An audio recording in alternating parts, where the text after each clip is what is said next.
We live? Okay. Hello, all, and welcome to the Brave Sound Podcast. This is a very special episode because we have a very special guest on the show today. But first, let me back up a moment and explain what this show is about.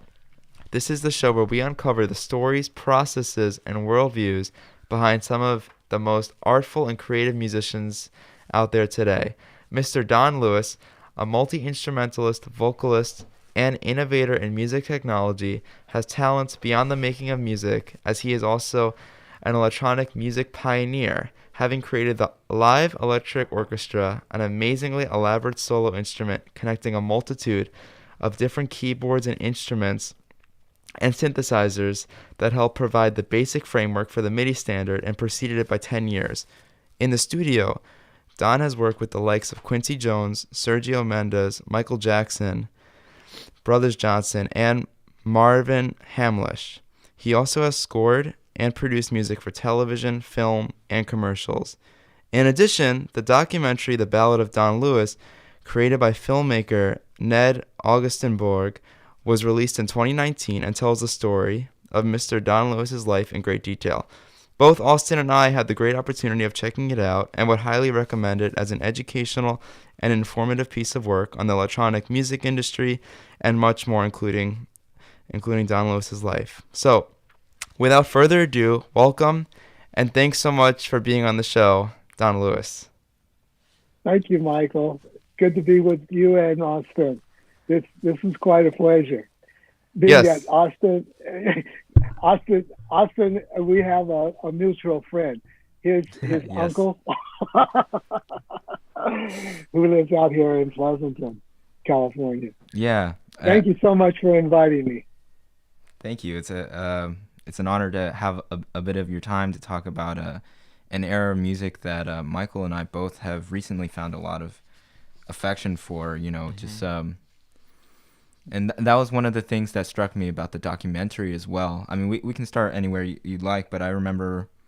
So my uncle Dick introduced me to your name and your career, and I was, I read the biography and I was like, wow, this is definitely somebody I would like very much to talk to if I had the opportunity. And then we were given access to view the Ballad of Don Lewis, your documentary, and one of the first things that struck me was just the music in that film is so. I mean, some of it is scored for the film, and some of it is just like best hits of the days, the best hits using the DX7, using all these different forms of synthesis, and it was just, they were all such beautiful sounds. And like Michael and I personally, we've been listening to a lot of Alan Holdsworth, and a lot, getting into the synthesizer thing. So when I saw at the credits that it was you who, picked all the music for the documentary, it made a lot of sense. So, yeah, I'd like to start with where your affinity for the synthesizer came from, and yeah, what is it about the synthesizer that allowed you to dedicate so much of your career and clearly your possessions towards collecting and mastering and making? Yeah. Okay, so I'm thinking that this is a long story, but I'm going to try to shorten it. It actually started, I think, the roots of it, of sound and music and electronics started for me when I was in high school. And in Dayton, Ohio, Paul Laurence Dunbar High School.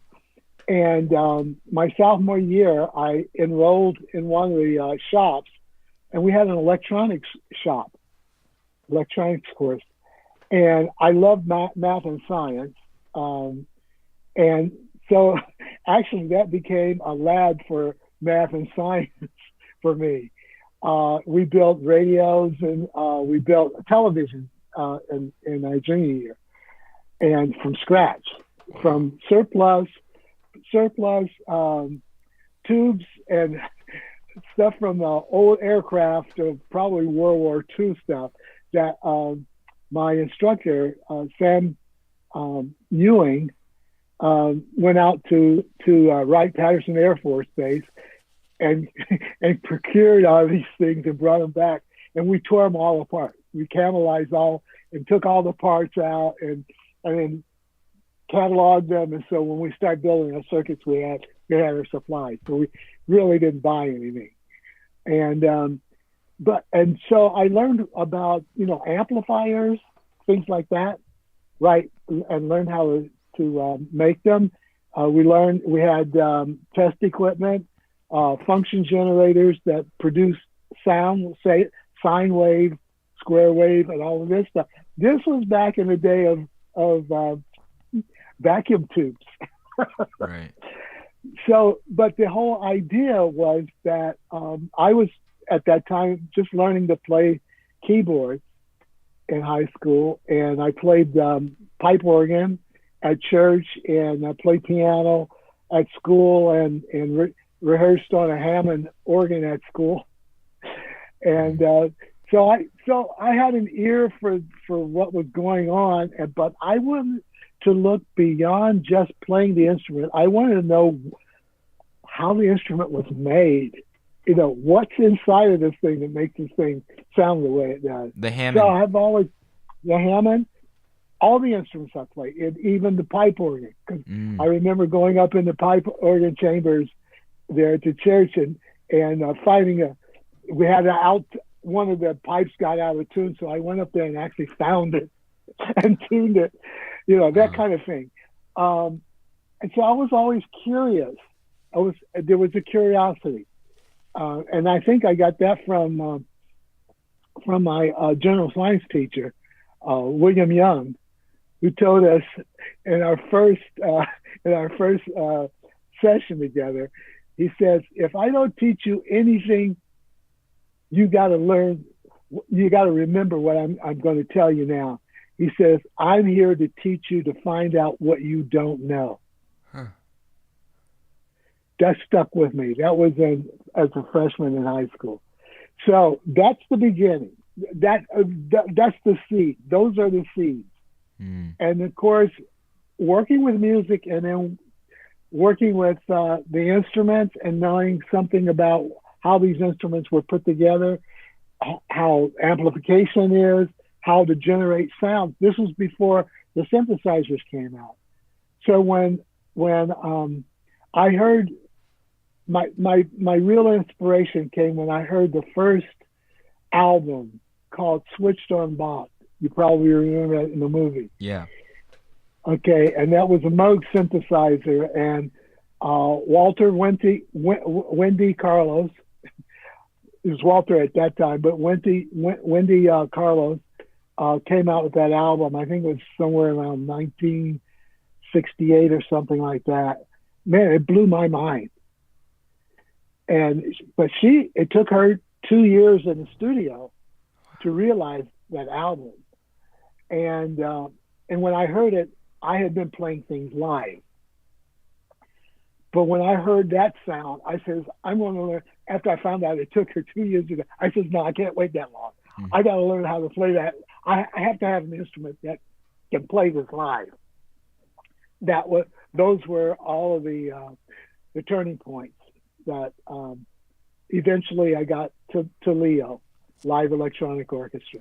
Wow. So when you say it took her 2 years to realize it in the studio, could you further explain why it took so long with those instruments? Yes, because for one thing, the early synthesizers were monophonic. In fact, the keyboard was monophonic. She laid down all those parts, the Bach parts, line by line. By line, multi-tracking. Okay. Which is a big deal at that time, huh? Oh, yeah, man. I still would love. I hope sometime. I hope she's listening to the show at some point. I really would love to meet her, to let her know how much she influenced me. Oh, wow. And inspired me, because I was always, I loved, even though I did a lot of gospel music in church, we did classical music as well, but I always loved Bach. Bach and Beethoven and Brahms, the three Bs. And when she took the Brandenburgs, Bach and it was so musical. It was like she had a roadmap, which was Bach, but the way she got down, the journey she took was completely changed the characteristics and the whole thing of what we normally would hear Bach being played through. But it was done so musical. That album has not yet been exceeded in gross sales. Wow. Out of any of the classical, from what I can understand, from any of the classical albums that have been released before or after. Oh wow. That's how, I mean, it was everybody just went crazy. And then of course a lot of people started coming out. I think Dick Hyman did a series of Bach, should I say Moog albums. And of course I collected all of them because I wanted to listen to it. And this is before I even had my hands on Leo or the synthesizers that I finally got a chance to do. ARP was my first synthesizer, ARP, and Alan R. Perlman. And I'm on actually his daughter. He passed away a few years ago, and his daughter started the foundation, the Alan R. Perlman Foundation, to preserve his legacy. And she asked me to be on the board, so I feel really happy to do that. But that was my first synthesizer, 2600, and soloist, and then finally the pro soloist. In fact, the pro soloist is in Leo. Oh wow! I took all the stuff that I had and combined it so I could play it all in a more organized fashion. Yeah. So the whole concept of Leo, taking all these different keyboards and synthesizers and putting them together so you have access to all these different sounds. So to someone's ear, I feel you have to be, or you coming up and being exposed to your first synthesizer being the ARP.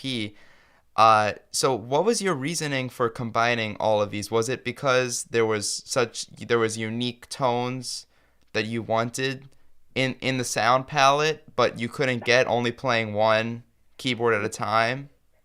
Yeah, that sounds like the most logical explanation. But man, I was winging it. It was not a plan that I felt like, if I put this and this together, I'm going to come up with all of these sounds. No, just put them together and see what I come up with. So I didn't have any expectations of what it was supposed to do. So it's almost like playing jazz. I mean, you might have an idea, but when you're playing jazz or doing improv, you just never know what's going to come out when you're playing with other folks. And that was the fun in it. That's where, to me, the music is the most incredible experience. It's all the things that, I mean, you may, like I said, you may have a roadmap, but you might once in a while want to veer off to the side, take a side step here. And so putting Leo together was sort of like that. I had all of this stuff, but it was all spread out, and it was hard for me to play every night with my hands stuck out like this. So I wanted to have things as much in front of me. So I wanted those keyboards in front. I still had a few ancillary things. I had a vocoder on the side and JP4 on this side, but for the most part, I'm playing the three keyboards in front and the pedal board. And the pedal board was connected to a ProMars Roland second synthesizer that they came out with, analog synthesizer. Their first one was called the JP4 or Jupiter 4. Oh, right. And I helped, the Jupiter 4, that was my baby. I programmed the sounds, the presets on that. Those are very expensive nowadays, huh? Oh man, all that analog stuff is expensive now. Right.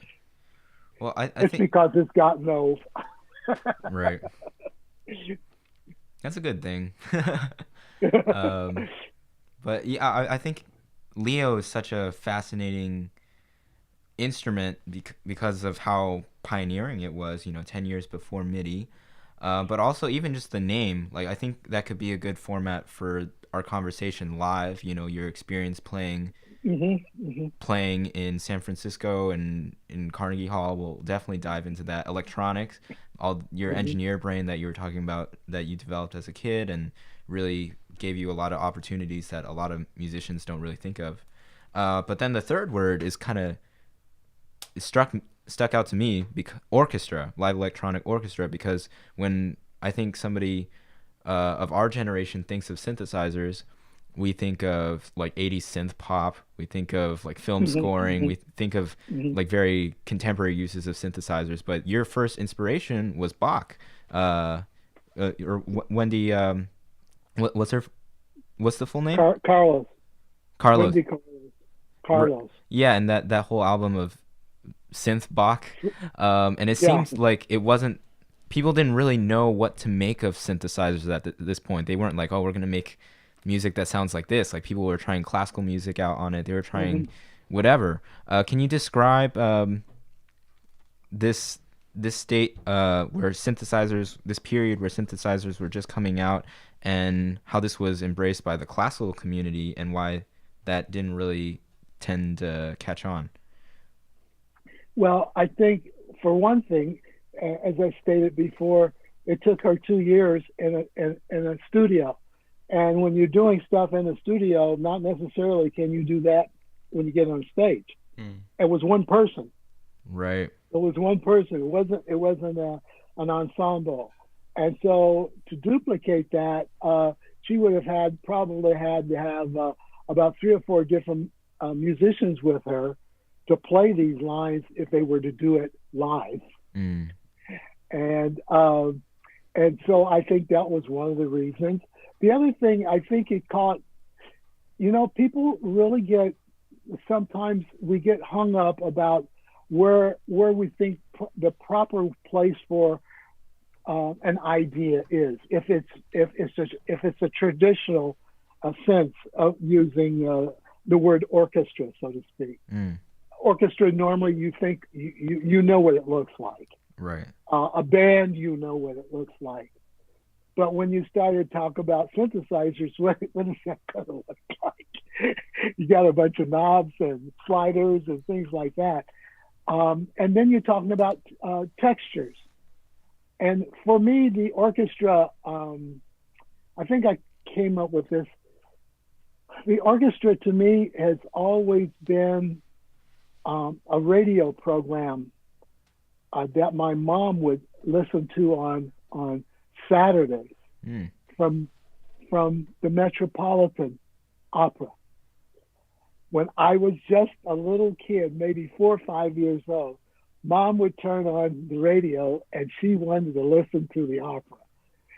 And of course, we lived in the projects, in Dayton, Ohio. So she didn't turn the radio up as loud as she normally would turn it up, because she didn't want her neighbors to think that she was snooty or something. Wow. That's some real stuff. And so I remember those earliest impressions of listening to the libretto, the summation and the beginning, the radio announcers. I can't remember his name, but he had this wonderful voice. He could tell his story. And here I'm looking at a radio.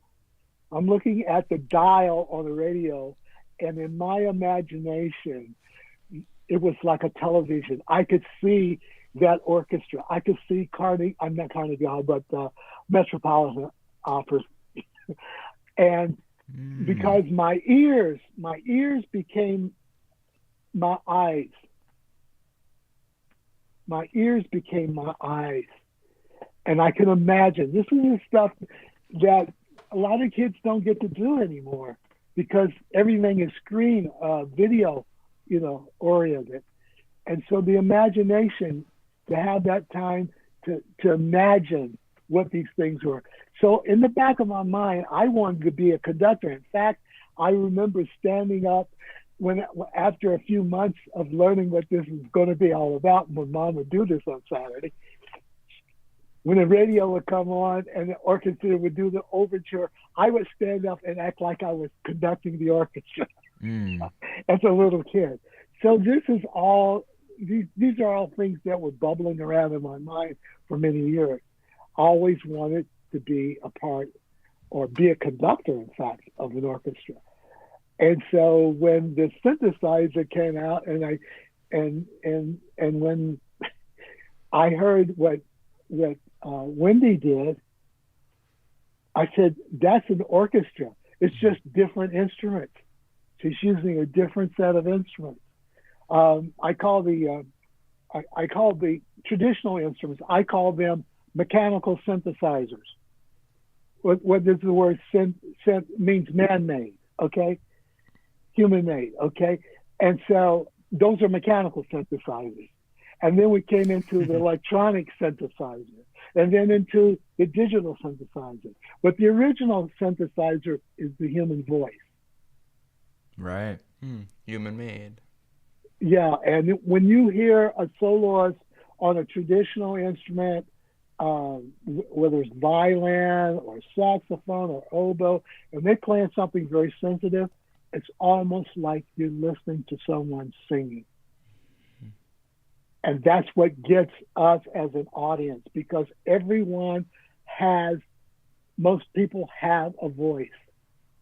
They know where that's resonant with them.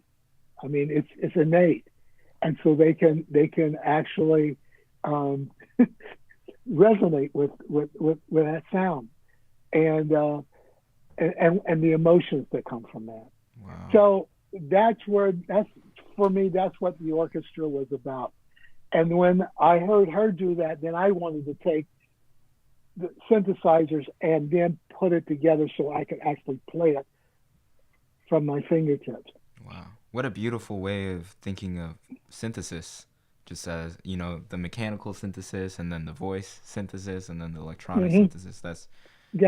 I think a lot of people who aren't musicians, they can hear the word violin and picture that and hear that, and trumpet and all these other instruments, but then when they think of the synthesizer, they don't even really conceptualize how part of the sound, how frequently it's being used in the music that they hear in their commercials, the music that's underscoring their films, the music they're hearing on the radio. Like, the synthesizer has really perpetrated every aspect of music we hear since the 70s and 80s, right? And I think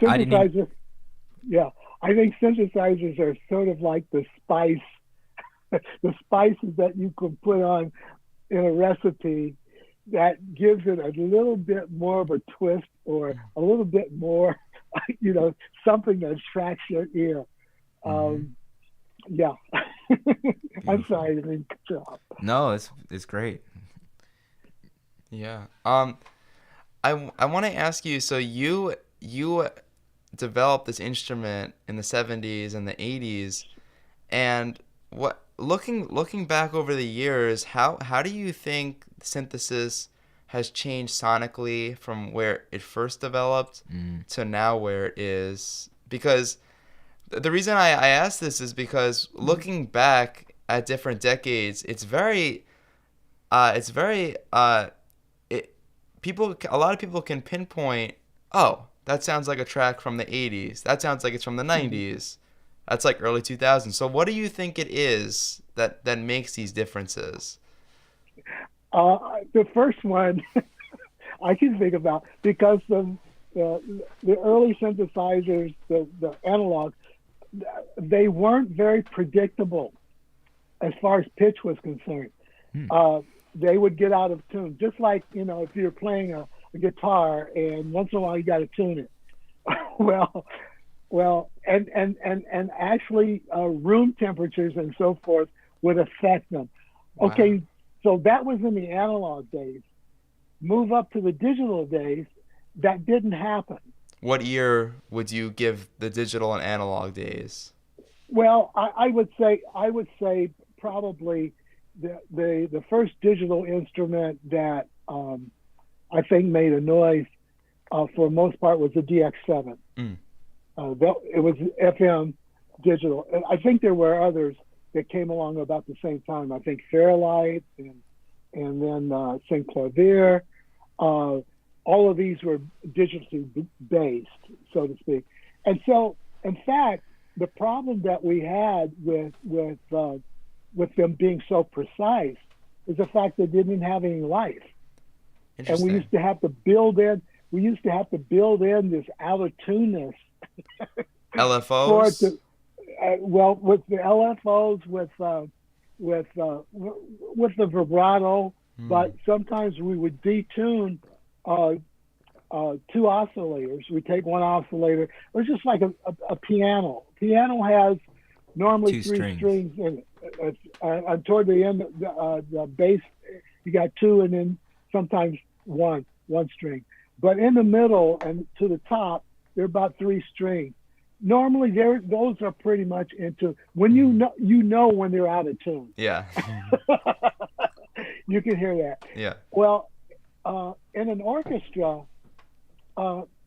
there is some out of tuneness. It is not what you would call to our ears. It's not offensive, but everyone is not quite on the same pitch. There are these little microtonal things, but that's what gives the richness in an orchestra. Mm. So when the digital stuff started coming, that's when you started to hear a difference, I would say sonically, in what you were hearing from comparing that to the early analog. Because when you heard the early analog, you could hear these little. I mean, you knew it wasn't quite there, but it was cool because it was doing something sonically that these other instruments wouldn't do. Mm. So I think that's probably one of the things was the fact moving from just the electronics to actually the digital electronics. I think that was the biggest move. And then when we also moved from analog to sampling, and sampling, of course, is digital. That was another take. But that normally sampling started at probably about the same time as the digital, like the DX7 and that. So people were doing sampling then. But sampling was different because it was taking what we, I would think, look at as a traditional sound, like a brass or violin or something like that, and they were freezing it in time.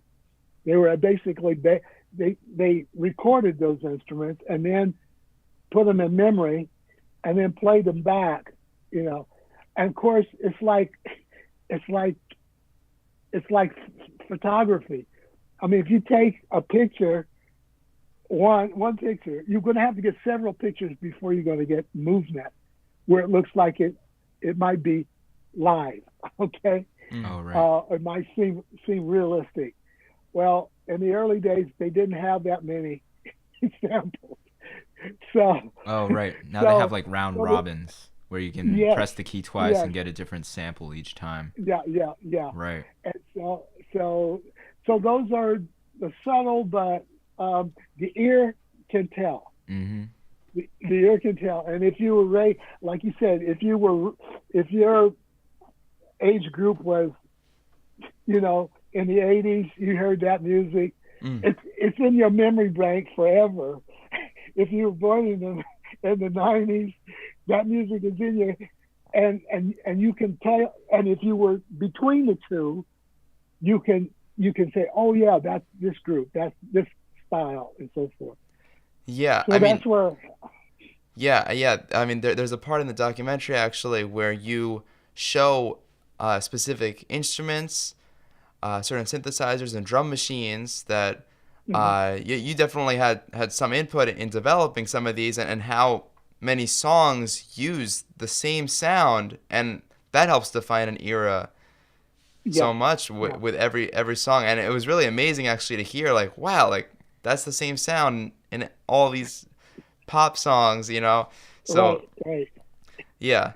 So you had a lot of input with Roland and in Yamaha, and both of these companies are originally from Japan. So could you discuss how it was culturally, maybe just interacting, maybe some differences, and also your relationship with Ikutaro Kakehashi. I'm not pronouncing that correctly, I know, but You're pretty close. okay. Ikutaro Kakehashi, you got it. Kakehashi, okay. We became friends in 1969 when I went to my first NAMM show. At that time, he was the president of a company called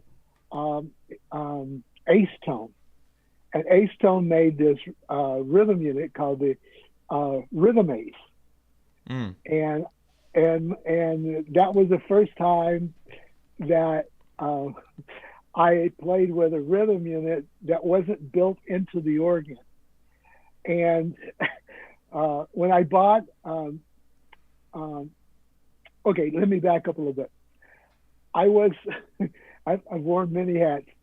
I was a salesman in a Hammond organ store in Denver, Colorado, after I left Honeywell. And okay, and so the first instrument, because everybody wants to play a B3, right? B3 Hammond. That's the main instrument. Well, Hammond came out with this instrument called the X77, and it had this look, man. It was nice. It was modern, and I wanted that instrument, but it didn't have a rhythm unit in it. And so I said, I got to have a rhythm unit. So one of the salesmen told me, he said, what is this little company called Ace Tone? They got this thing. So I bought that too. I said, but I got to have the schematics, the electronic schematics, because I knew I was going to go in there and do something. Try to attach them in some way. Oh yeah, and wow. so I put that thing on top of put that Ace Tone on top of the X77, and I was playing at a club then in Denver, and one of the executives from Hammond Organ came out to our store, and my boss decided he wanted to bring him down to see me play one of their new instruments, the X77. So Tom Thompson is his name, and so Tom came down and he got excited, and so he gets on the phone and he calls his boss in Chicago. That's where Hammond made. That was their headquarters. And his boss got on the plane, Jack Ribber. He got on the plane and came out to see me, and he says, "Okay, we would really like for you to come and play at the NAMM show." Nice. With my son. So I go to the NAMM show in '69, and I do my presentation. I do my little mini concert. And so who's out in the audience? Mr. Kakehashi. And he comes up after my performance and he says, "Oh, it looks like my instrument, but it doesn't sound like my rhythm box." He says, "What did you do to it?" So I have my toolkit there. I always travel with toolkit. I opened it up for him and I showed him all the modifications on it. And I went, wow, like this. We became instant friends. And 2 years later, he invited me to come to Japan. And he was still president of Ace Tone at that time. And so I went there and I did a 3-week tour of Japan with the Hammond organ and the Rhythm Ace. Wow. So during this whole period of time, I said, the only reason I'm making these modifications is because some of the rhythms are not lining up with the kind of music I want to play. And I said, that's why I'm changing all these things. I said, but I love to have programmable rhythm. And he went, "Oh, so expensive." because at that time, what we call mini computers, those mini computers were selling for about $25,000-$30,000. And, they might have had 20K of RAM. So this is like pre-personal Yes, computer. This is like the alternative to buying a mainframe, I yes, guess. yes. They were called And mini so computers. they were called mini computers. Wow.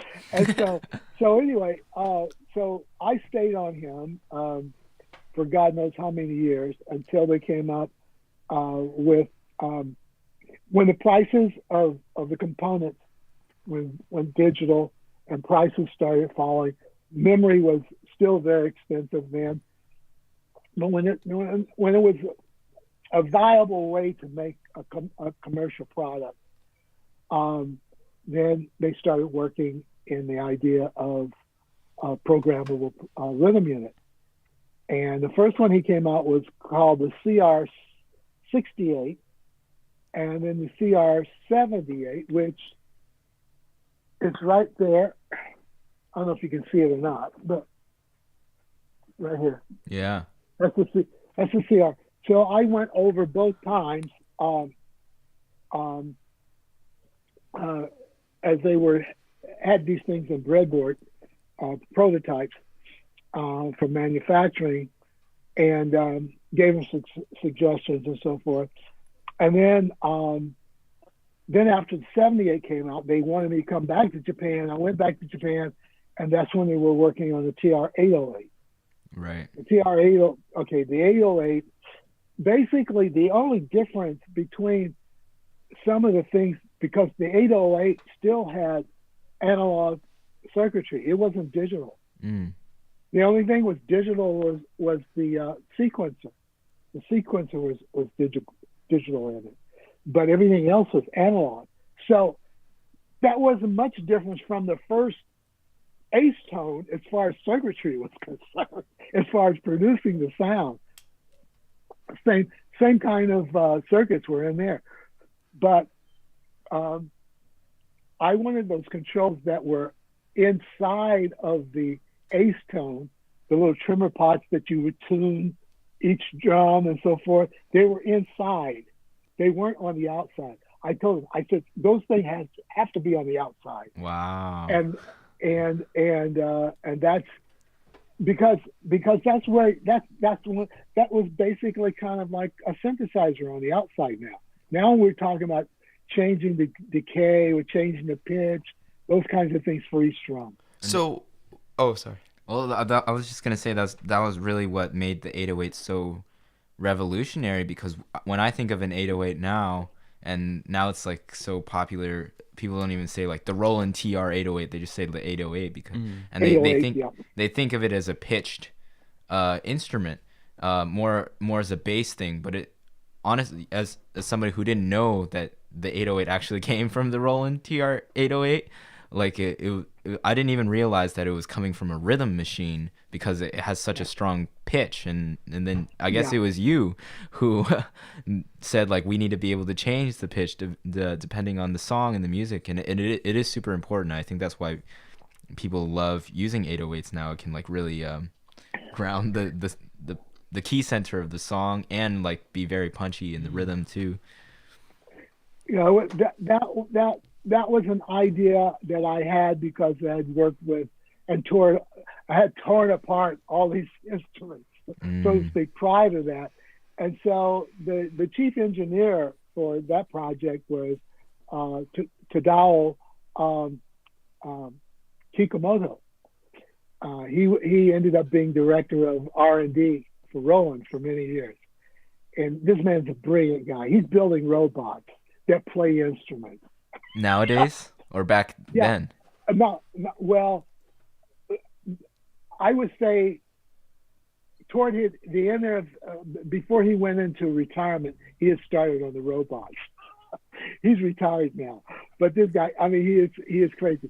And to give you a little insight, actually, there was a little tug of war, I think, before the 808 came out, because he really wanted to have a a synthesizer. It was supposed his idea was that it should be a synthesizer that was a sequence that had a sequencer in it. So each one of those instruments would be actually a synthesizer. So you could go in and make any kind of sound and then have it come as a beat. It could be a beat or it could be a long line. But he got shot down because Mr.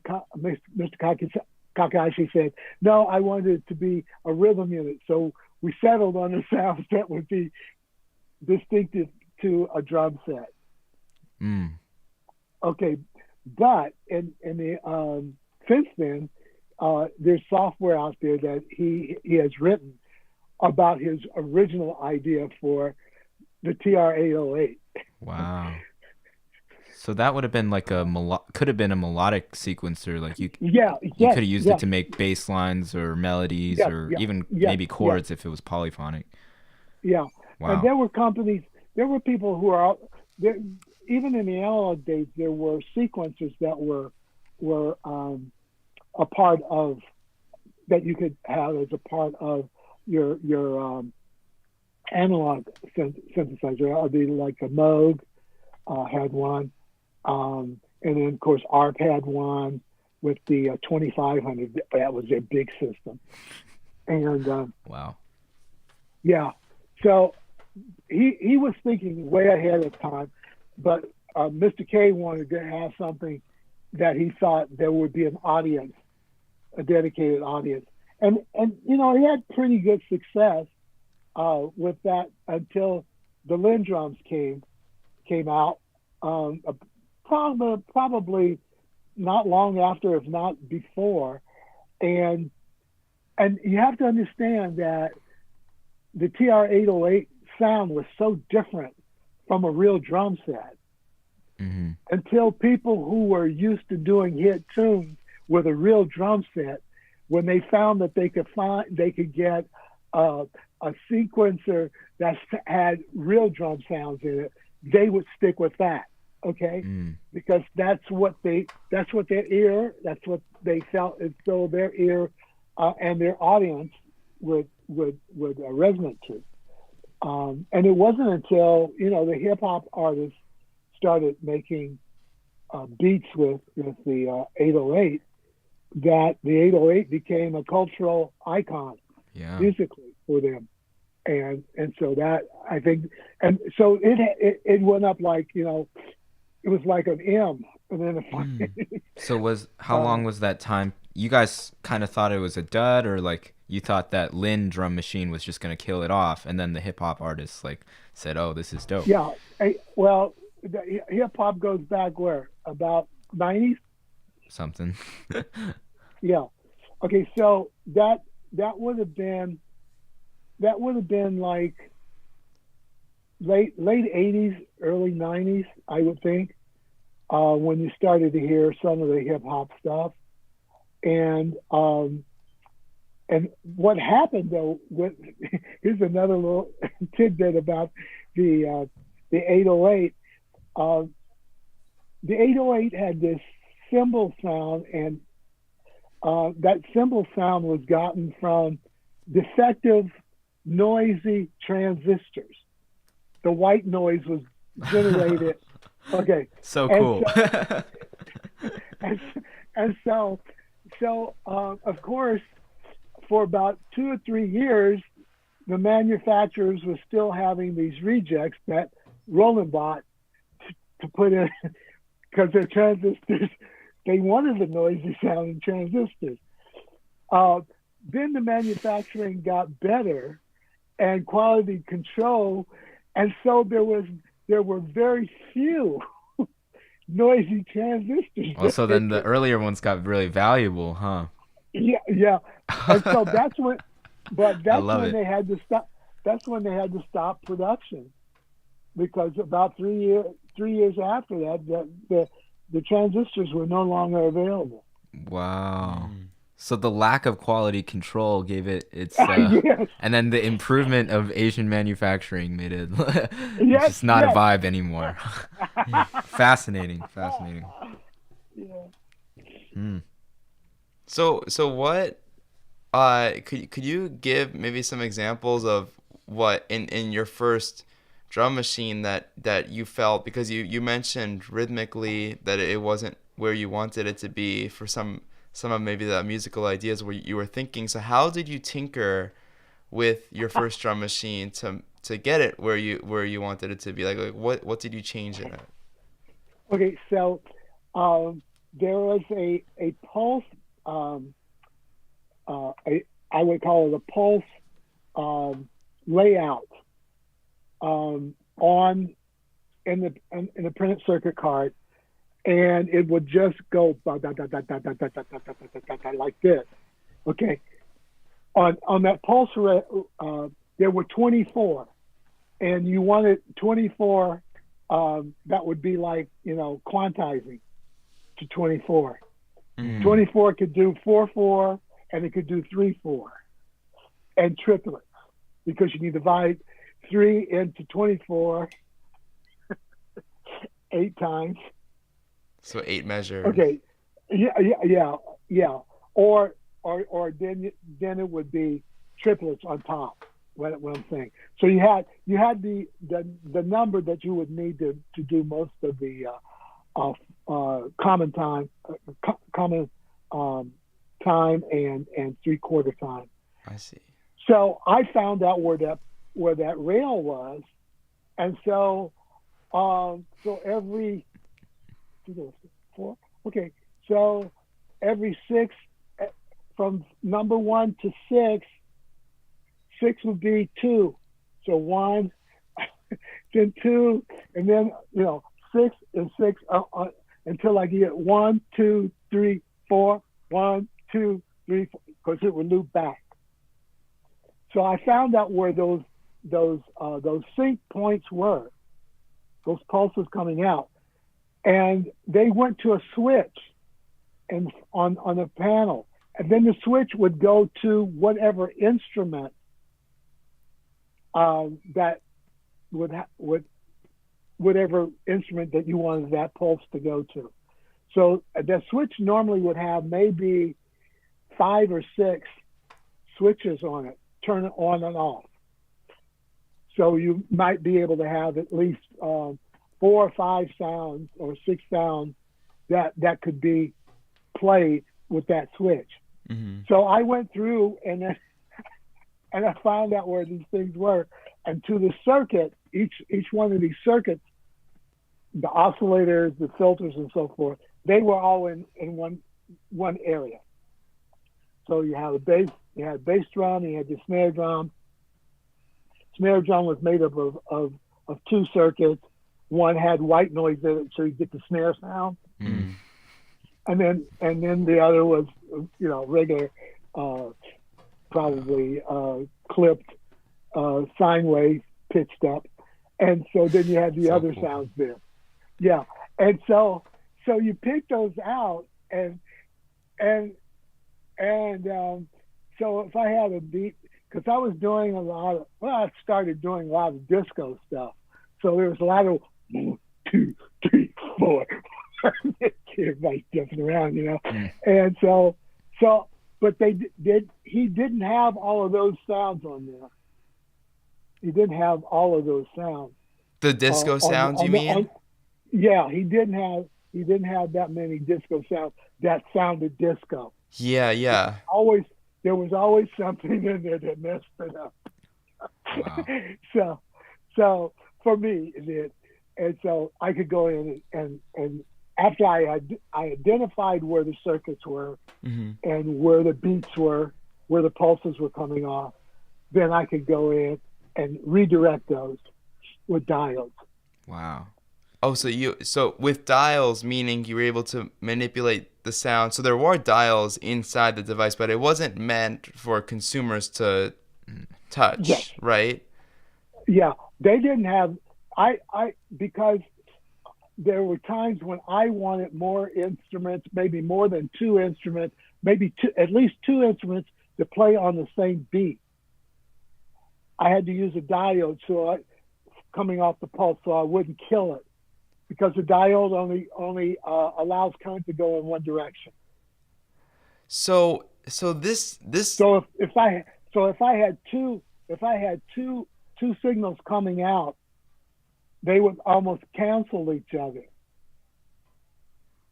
So you were able to make it so that you can have two sounds at the same time, like harmonically, right? Yeah, Instead of just yeah. Well, I linear. would I no I would assign that instrument or that pulse to two instruments, but coming from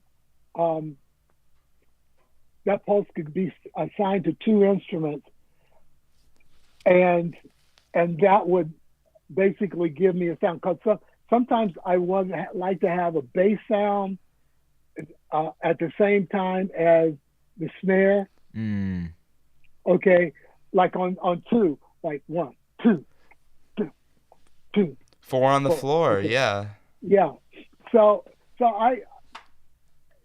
to me right now, I'm starting to think that I must have been half crazy trying to do this stuff, but I didn't care. I mean, it worked. I think this is precisely the reason your career is so unique and has so much value. And this type of insight of like, oh wow, this Ace Tone rhythm machine didn't have all the disco sounds I wanted. Like,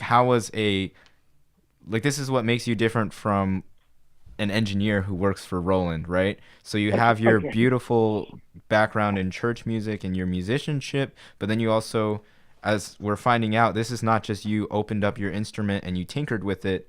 Like, you went to school for electronic engineering, you worked at Honeywell, and like this is the Yeah. engineering side of it was a big passion of yours too.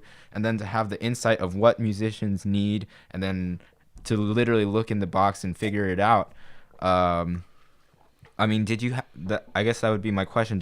Were there a lot of peers that you had in your friend circles who were also musicians and were trained, or were kind of one of a kind? Well, yeah, most of the musicians I knew weren't really interested in the way the instrument was made, as long as it sounded right for them. And I think that goes for many musicians. Mm-hmm. Of Uh, course. you buy a quality product and then you play with it whatever it's there. I don't think there's too many of them that sit around and mess around with stuff like I was doing. Mm-hmm. And but if you look at, I think guitarists have done Right. more in that area of messing around with a simple sound coming from a guitar, with all the stomp boxes and effects that they put on there, Mm-hmm. which is basically turning it into a synthesizer. I mean, that's basically, they're using a mechanical and then running it through some way to change the sound, flangers, of course, and all those things. And nowadays, as people are becoming much more technically literate, like you have all these like 15-year-old like music producers who can like code Yeah, their own music plugins, or yeah, they know right. how to like run like, I've seen people like run like them hitting on a glass, and they've processed it Oh until yeah. to the Yeah, point where it like sounds like a cymbal, and like them banging yeah, on the table becomes their bass drum sample for like the whole track. And now like, well, I yeah, mean, it's becoming more accessible, is because it's much easier to work on a computer than it is to solder diodes and look at schematics. But I mean, people like you create the precedence for like not being just satisfied with the sounds on your product, yeah. and like making it work for your thing, and that's really beautiful. It's I also think that's the part about creating, being creative is really taking something that someone has built or created, and then creating on top of it. That's when you start to see things mm, happening. and you had That's that on when, two fronts. You're musically and compositionally and singing, but also with the actual mechanics. Uh, yeah. can I wanted also to ask you about what was your contribution to the DX7 and FM digital synthesis? I know it was developed by CCRMA at Stanford University, Mhm. but then, yeah, what was your role in pitching it to Yamaha and making that such a big thing? Well, I really didn't have to pitch to Yamaha. Yamaha pitched to me and wanted me to be a part of of finally doing some of the final programming on it. It was the other way around, so to speak. Okay. And fortunately for me, I mentioned this almost magical period in the between 69 and 1969 and 1971. In 1972, Mr. Kakehashi left Acetone and started Roland. Roland started the thing. That same year, that's when I joined ARP, but I was still working with the Hammond Organ Company. The Hammond Organ Company sent me down to Stanford in 1972, and John Chowning, who was the man who created the FM phenomena there at Stanford, I met him in 1972. And the DX7 came out in 1983. Oh, wow. A lot of work in between there. So, yeah, and I went down just to hear what he was doing because Hammond wanted to know, they heard that, there was something new going on. And as you saw in the movie, and John and I it was a match made in heaven because I loved what he was doing. I didn't know how to do that digitally or on a computer. And so about 7 years later, I ended up going back to Stanford for a summer workshop using the big computer down there to learn how to do FM synthesis. And this was before the DX7 came out. It was about 3 years before the DX7 came out. And then John became a fan of mine. He used to come to the Hungry Tiger to see me play Leo. And so I ended up working with the Yamaha people. Gary Leuenberger was the guy who was working with Yamaha and Stanford with John. And Gary was a great fan. He used to bring all the Yamaha people down to the Hungry Tiger. Wow, nice. Where I was playing. And so when he brought in the guys from the factory, or should I say headquarters here in the United States, they said, "Oh man, we got to have him on the team." So I ended up in 1980, the beginning of 1983, or the end of 1982, and Gary and I went in the studio, and we did the first demo in the studio for Yamaha for the DX7. And you helped make the presets too. Yes. Right. Yes. Gary and I worked on those presets. Gary, let's see, there were four of us, actually three of us. Gary, David Bristol, he was from England, and myself. We worked on the DX7 sounds, and of course the DX7 came out in '83. I'll never forget that show. It was just phenomenal. We had so much fun. There was another guy who was working with me, Bo Tomlin. Bo and I were up on the floor. He had his station, I had my station, and man, this place was just jammed with people. We're trying to show them what this thing would do, and people are buying those things like hotcakes. To give the listeners a bit of context, the DX7 was used on like David Bowie and Pink Floyd. Can you give some like what records to you are like iconic DX7? Yeah. Oh God, man. Hard to choose, but any of them. St. Elmo's Fire. Oh man, that was that sound, man. It was like whoa. And it was nice, slow thing. It was the piano. There was the piano. The piano was the big thing. Oh. That everybody used. That electric piano or digital piano. Mm-hmm. It had this sound. It had this clean top of it, and then it had the Rhodes kind of in the middle sound. And then of course there was Michael Jackson, Thriller. I worked with Michael actually on Captain EO.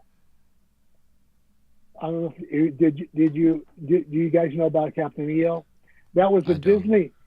Okay, Captain EO was a production that was done with Disney, and it was actually in Disneyland. It was a big, crazy show, man.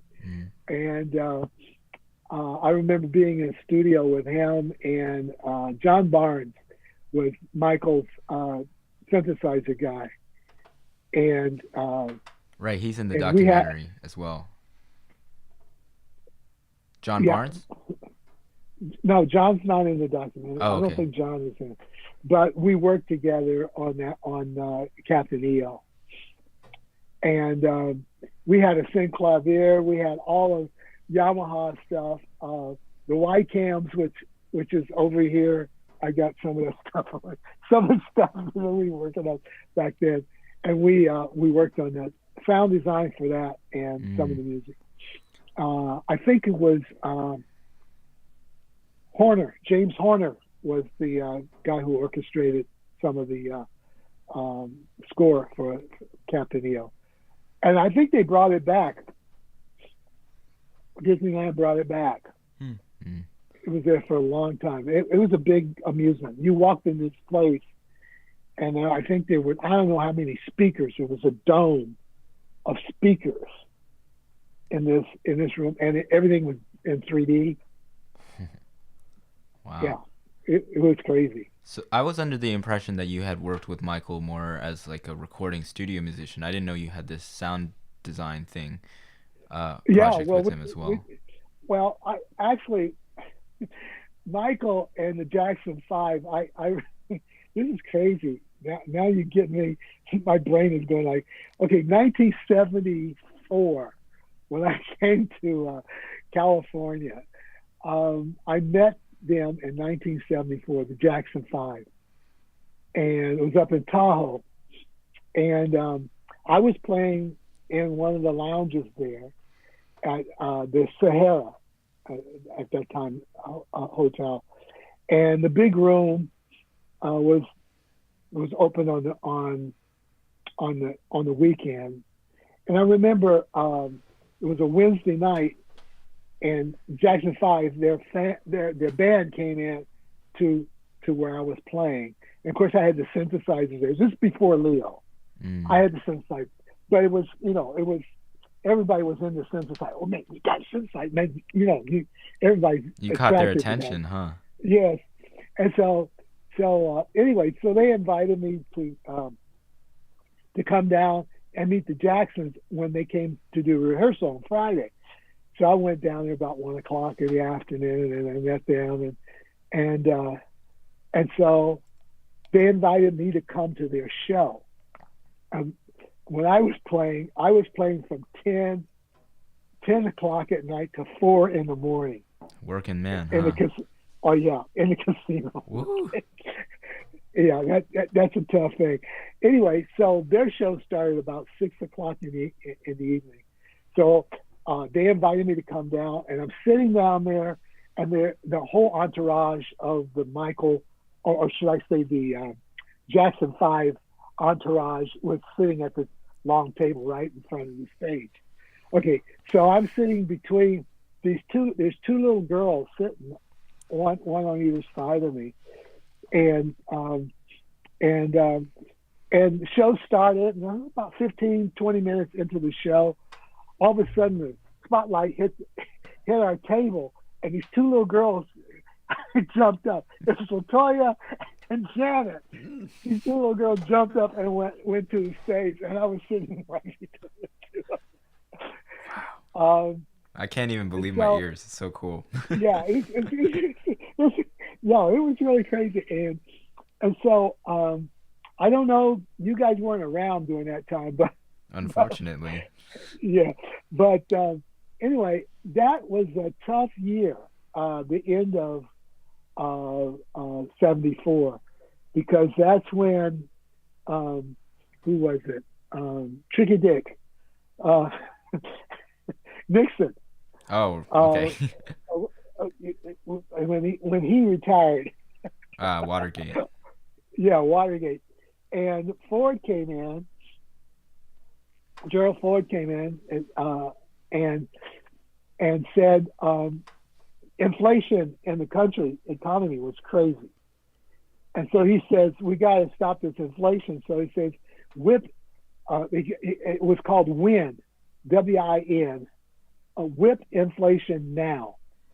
And he says, I want everybody to stay home. It was almost like a pandemic, but it was about an economic pandemic, because he says, I want everybody to stay home. Don't go anywhere. And when he did that, the Jacksons had a long contract with Las Vegas, and they were getting ready to leave to go to Las Vegas after I met them at Tahoe. And they wanted me to come along and go with them. And that all got canceled. All the big acts in Las Vegas got canceled. Wow. That year. And what? So, sorry to interrupt. What was the logic behind WIN? I understand like the oil embargo was happening at this time. So, but why everybody stay home? Well, he didn't want people to spend. He wanted people to save their money. Don't spend your money. Right. Save your money. Save your money. Don't spend it. And so, I mean, how did people get to Las Vegas? I mean, they got the credit cards out, get on the plane and go down and spend money. And so it really killed the tourist attractions, especially Las Vegas. I'll never forget that. That was a crazy time. But anyway, that's when I first got to meet the Jacksons. And in fact, prior to that happening, they invited me. They were living in Encino, and they invited me to come down. They had just converted their garage in Encino to a recording studio. Wow. So I brought all my gear down, and I set it up, and we did some recording there. And then that's when they said, well, we want to work with you, and then of course everything else. Right. Wow. So I didn't see Jacksons until after the DX7 came out. And the DX7 came out, and Randy Jackson came to my house. He was in the same room right here, and I was teaching him how to use the DX7. He wanted to learn how to use the DX7. Wow. I can't imagine. I mean, this is going back a little bit, but still just you working at that casino and the Jacksons just walk in, and not only walk in, but they're, enthralled by what you're doing and like want you to come to their show. Like, I mean, yeah. What my mind would have been thinking that night or around that time. Wow. Yeah, it was pretty crazy for me, understanding, because they were, very popular. I mean, they were trend-setting at that time. Mm-hmm. And they came in after they did their 2 shows that Friday night. I walked into the lounge, and the bartenders are back there complaining about, oh my God, I saw this section in the bar, and they had it all roped off. Nobody was sitting there. They had it all roped off. Found out that the Jacksons had reserved that whole area, that whole entourage that was sitting at the table in their show, and they came in and spent the whole night. Wow. On the topic of stardom, can we talk about your work with Quincy? And I mean, I'm sure that was kind of related, but it was cool. He got a few minutes in the documentary too. That was very kind of him to spare some time. Okay, yeah. I don't know if you can see this one. This is the album.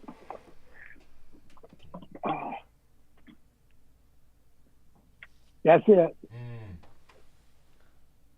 Wow. Look out for number 1. You see all of that writing on there? Yeah, some of it's in Japanese. Looks like. No, that's Quincy. He says, to my beloved brother and innovator, Don, from my and my sweet sister from another mother. He's talking about my wife. This is when we went down to interview him, and he wrote this on my album. Oh, when you interviewed him for the documentary. Yeah, yeah. Oh, beautiful. yeah. There is some. Yeah, that's what you were talking about. Yeah. Is that kanji? I wouldn't know. I think that's Chinese. It looks Chinese. Looks like it. But he speaks about 7 languages, you know. I didn't know. Oh, wow. Yeah. Anyway, I met Q. I think it was in '74 when I first came out.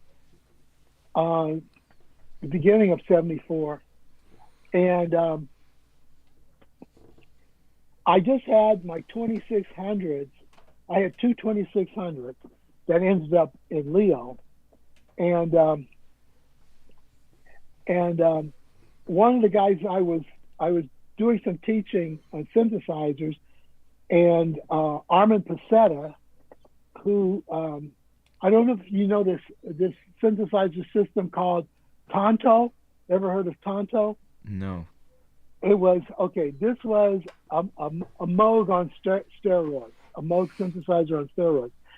These 2 guys, Bob Margoloff and Malcolm Cecil, lived in Malibu, and Talking Brook, Stevie Wonder's first synthesizer album. That's my favorite Stevie album. Okay, all right. That was Tonto, and Stevie was playing Tonto. Oh. Okay. That's the. And yep. Yeah. Anyway, so I met these guys. Then, and Armin, the guy who designed the polyphonic synthesizer to operate these Moogs, all these Moogs he had, he was also working as a second technician at one of the studios. I think it was, LA studio. And so he said, Quincy comes in here all the time. He says, and you got these 2600s, and I just have a keyboard, but I don't have any synthesizers. So would you show him what my keyboard can do with your synthesizer? And I said, okay, fine. So we go into the studio, and Quincy's there, and he's got two other musicians. Actually, three musicians. Dave Grusin, jazz pianist. Willie Weeks on bass, and Harvey Mason on drums. You know Harvey? Okay. Yeah, I love Harvey's playing. Hmm. He plays on Herbie. Okay. He's on Rocket? Headhunters. Oh, Headhunters. Yeah. It was either him or Steve Gatz. Those were the guys who were the studio. If you want to hit record, you got to have them on your record. Yeah. So anyway, my role was to go in there. I didn't know what I was going to be doing, actually, because I didn't know what was going on. But he was going to run tape. I mean, he's running tape in the studio, and so I said, well, you know what? Let's take the drums. Let's take the drums. We're gonna mic the drums, and I run the drums, the mic into the 2600 because the 2600 can actually take an amplified mic and turn it into what we call an envelope generator. And I used that signal because you could patch chords, you know. I used that to go over to a oscillator, change the oscillator, and then to a filter to get the filter going. So he played bass drum. Every time he played bass drum, goes boom, oh, boom. Ah. Okay, on top of his bass drum. So they had never done that before. Wow. It's similar to like what people are doing with modular synthesis now. Like they're using the patch cables and control voltage and things.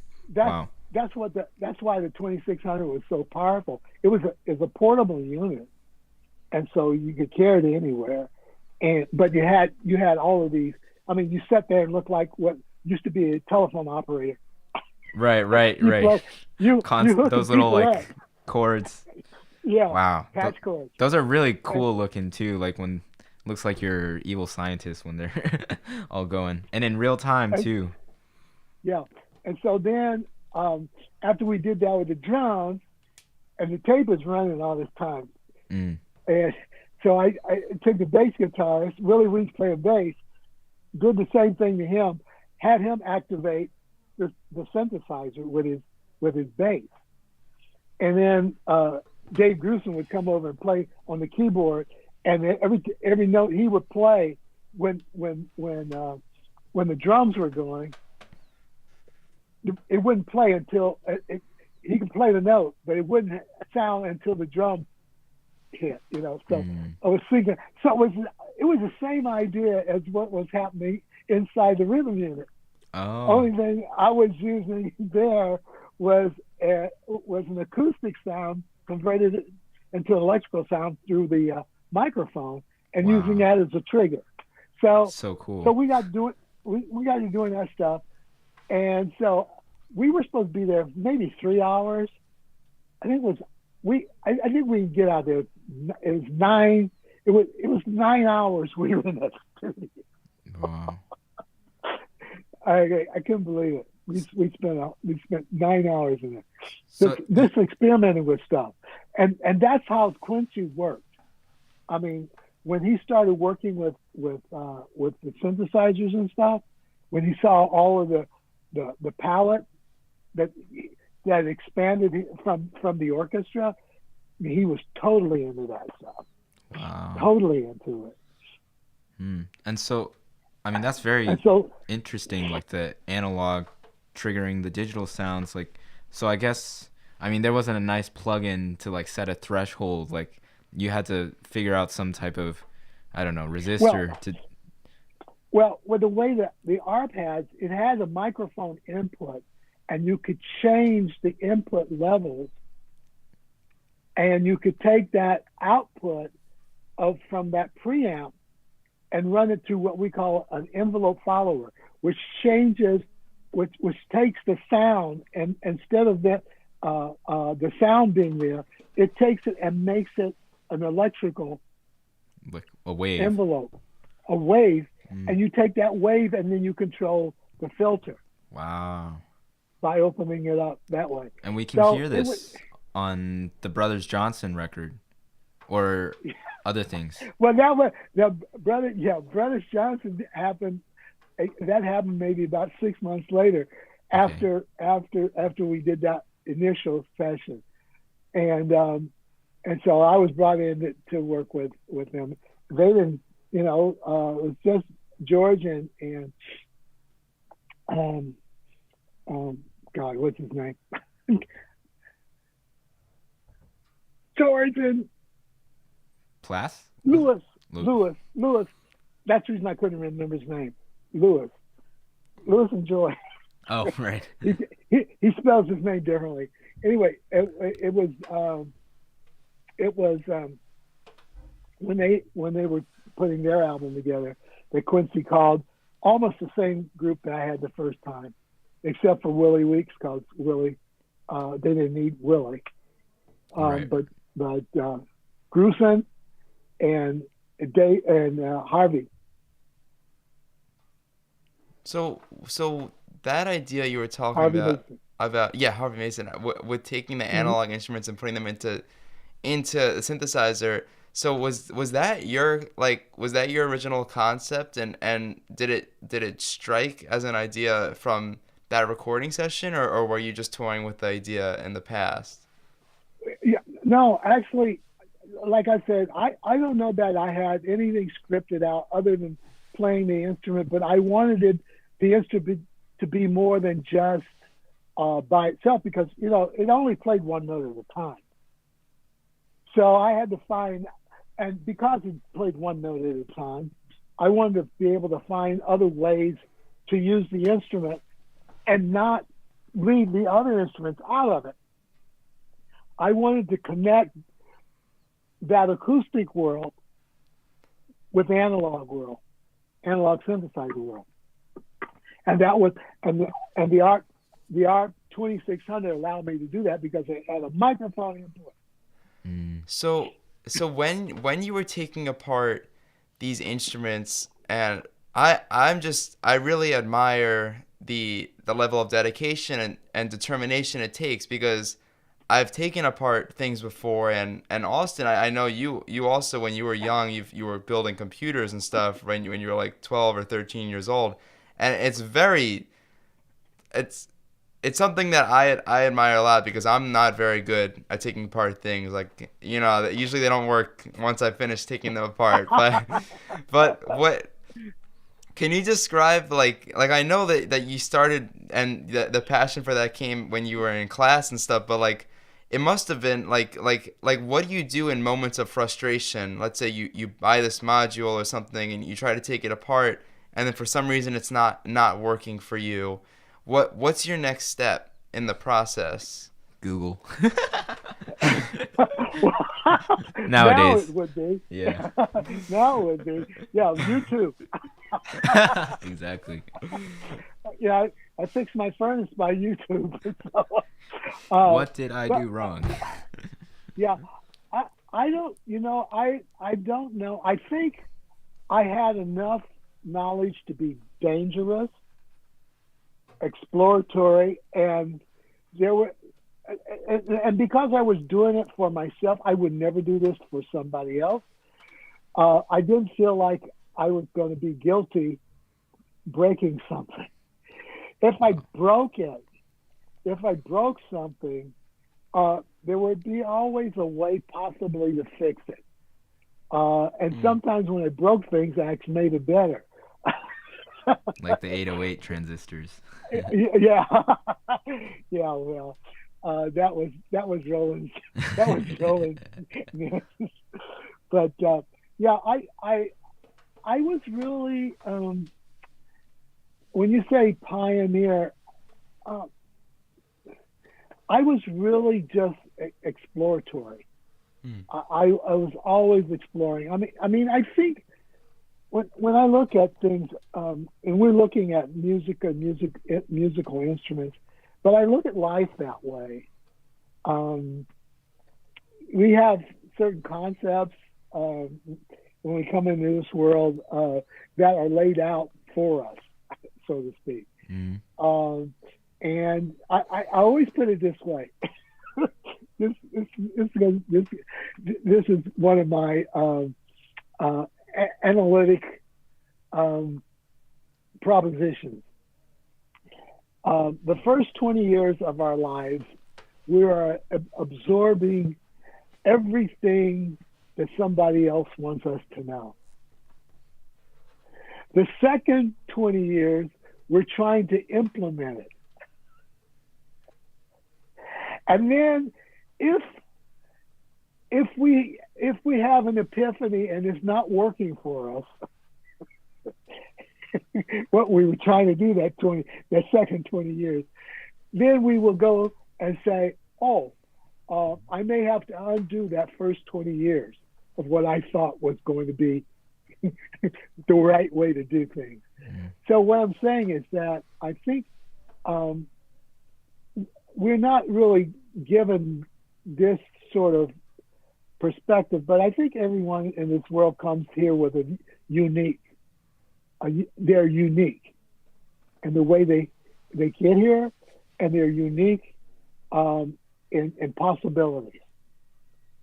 And the systems have not necessarily been the most conducive unless you had very supportive parents or a community or something that saw what you had earlier, or you got inspired by seeing someone. And I think this is the fact of using your imagination. As I was saying, I use my imagination to listen to the Metropolitan Opera and seeing them in my own mind. And I think we have to discover who and what we really are. And music, of course, is one of the most creative ways to do that, because I'm thinking of, I have to back this up with a little scientific stuff, but Please. If you think of quantum physics, on the quantum physics level, the smallest thing is what they call the string theory. And the string theory is basically everything is made up of this little string. This string is smaller than an atom. It's smaller than a molecule. It's smaller than a nucleus. It's small. It makes up all of those things. Okay, that's the proposition, the theory, and the string wiggles. Okay, so everything is made up of these strings, and so we're talking about wave propagation here. What does music making sounds do? We actually can control vibrations. Mm-hmm. So we're actually controlling not only the sound we hear, but the emotions and the existence of who we are, because we're nothing more than these vibrations. But the musician has the power to define what those sounds are going to be, and how that interfaces with us as an existing entity. Wow. Okay, so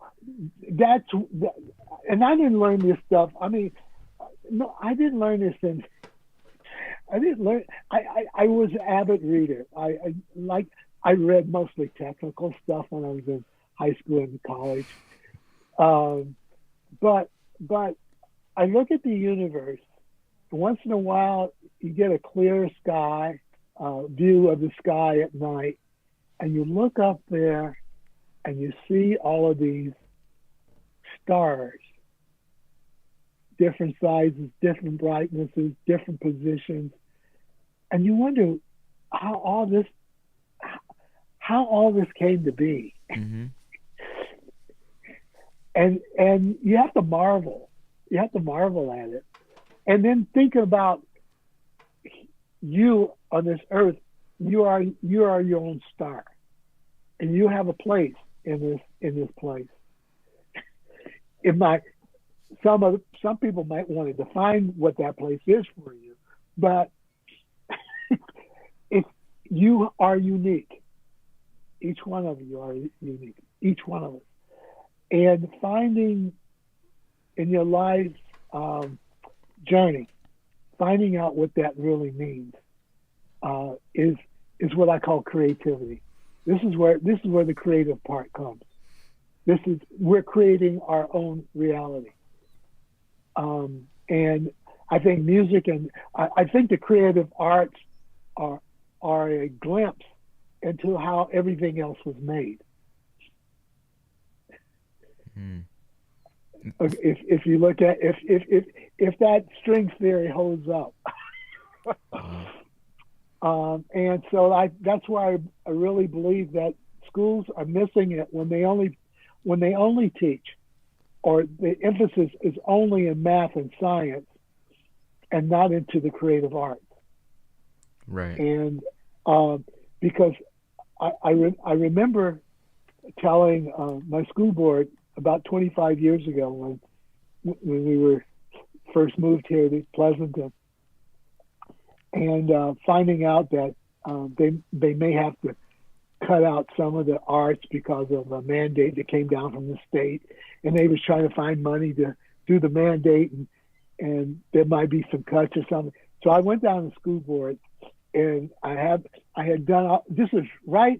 I think it was right after I started working with Yamaha, and I had run into some people at Yamaha who had found this study about how art and music and drama and so forth affects SAT scores. Oh my goodness. Yeah. Okay, so I had all this data, empirical data. I had all this stuff with me, but my opening statement to them was this. I said, the evidence is in the universe is a living, interactive art form.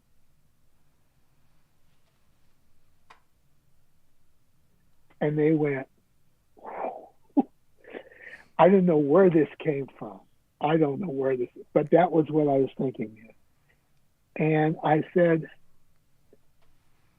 we have, as humans, have created systems like math and science to understand what the art form is, to examine the art form, to find out what the principles are. So why would you bypass the study of the arts to get there? I says, the clothes on your back was a concept from the artist. The building that you in is a concept of an artist. The car that you drive, the house that you have, concepts of an artist. Math and science helped to realize that artist's dream. Okay. It's all a creative process. Yes. That we use. Yes. And I said, if I were to look at education, I would look at it much differently. If I had a wheel and spokes were going into the hub of that wheel would be the arts. Yeah. And all these spokes out here are looking at math, science, physics, chemistry, are all looking at the art. Wow. Okay, so it's a different perspective. Not everybody might agree with that, but it gives me more of an idea after I had done all of this stuff that maybe there's something to it. We have not been explained, things are not explained that way. And I said from now on, any educator, and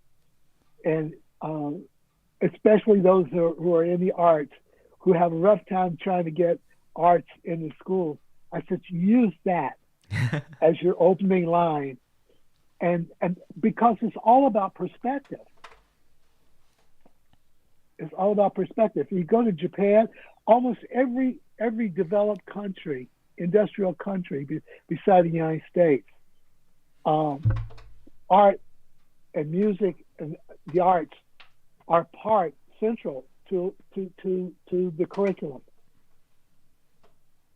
But in this country, it's an exception. It's ancillary, the way it's treated.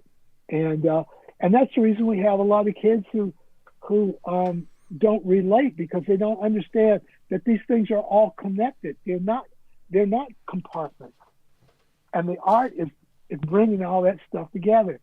Mm-hmm. So I guess I try to use that kind of concept in building these systems. Yeah. Advising folk about things, and not all of it. Like I said, I had this art idea. Some of it I could implement, but when it came to the bigger picture of manufacturing, I wasn't going to have a factory. I didn't want to get into that end of it, but I can inspire people, and that's been my privilege, and I'm humbled. Yes, thank you so much for sharing this, such a well thought out and meaningful view of life. And I think it makes so much sense. Kind of hinted at this earlier with the way the path you've taken in life and your career is that you heard these sounds and you had an artist's like need, and then you use the electronics to create that, versus all these other engineers and stuff, they had all this science background, and then they need to ask you, the artist, like, well, what sounds do you need help making, and the fact that you went the other way around, I think that's what made your insight so valuable to all these corporations, to Quincy Jones, to all these people we've been talking about. So thank you for sharing. Well, I feel like I've been honored to have worked and to have been in a place where I could actually share this. And like I said, it's not knowledge. It's not knowledge I got from a book necessarily, but it's kind of an intuitive thing. You start to see that everything. Of course, we like to document most of the stuff, but to give you an example, let me give you this example. One year I was asked by UC Berkley to create a course, and I actually taught this course called The History of Gospel Music. Mm-hmm. And so I thought I knew everything about gospel music because I had played it and knew some of the composers and singers and so forth. And I thought I had done it. But then I said, okay, where did gospel music come from? So then I have to go back in history. And I ended up, I had to go where my ancestors were. I had to go into that history. What gave them, how did they exist through all this stuff? And then I found out on the campus that there was a African Polyrhythms course being taught, and I wanted to learn something about that. So I called the professor. He was C.K. Lezepo, and he was from Ghana. And he had this big class, man. There's 150 kids in this auditorium. And he had all these African drums and so forth on the stage. And we would learn to clap out these polyrhythms and so forth. And then finally we get up on the stage and play. Mm. And during this time, there was a little break, and somebody asked a question and says, Professor Lezepo, what's the word for music in your native tongue? And there was this pregnant pause. And there's 150 kids in there, and they're all looking at him going, well, why is he hesitating to answer that? And he said, unlike Western civilization, we don't have a word for music in my native tongue. He says, music to us is like breathing and eating and music. It's all the same. And when he said that, a light went off in my head that I had never thought was even there. Then I understood why things are so difficult for artists in this country, because music has always been ancillary. Art has always been ancillary. They treat it as entertainment. Yes, it is not life-giving. It is, and he says everybody. He says everybody in our villages. Everybody sings. Right. They might not have the best voice, but they all sing. They participate in the process. He says, and everybody dances. They might not be the best dancers, but they participate. It's a part. It's a collective. It's a community. And then I understood why we're out there struggling. Wow. It's a different school of thought, though. The difference, and I've thought about this in the past too, and it's really interesting how some cultures, they embrace music as everyone doing it, and then other cultures there's a stage and there's a performer and then there's an audience, and the audience looks at the performer in awe at how do they do that, when in other cultures everyone embraces the same thing. And yeah, and from my perspective, I've always thought that my thoughts were that the benefits to having a culture where there's a performer and there's an audience is that you can that you can seek financial endeavors from your art as well. Yeah. But if it's just a community thing, then everyone seems to be an artist. Those are my thoughts in the past. Yeah. I don't. What do you think about that? Yeah, you're right. It's and it's in some cases it takes away the thing that you were born with because you don't participate. I think probably there are two art forms that I know that would embrace the collective, and that's when you sing gospel music and everybody's up on their feet and singing and so forth. And the next one was rock and roll. Right. Everybody stands up. Everybody stands up, and of course, when you get into electronic dance music, people are dancing to whatever's happening there, right? Mm. That's the way they interact with that music. Okay, before there was the proscenium,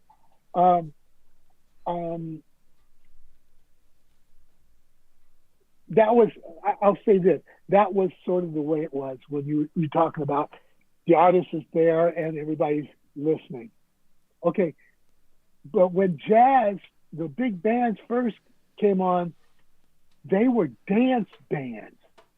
Everybody came there and they would dance. And then finally it turned into a concert kind of thing where everybody had to sit there and then politely clap. I think they tried to legitimize what they thought that classical music had prior to that, to legitimize the fact that I'm appreciating what they're doing.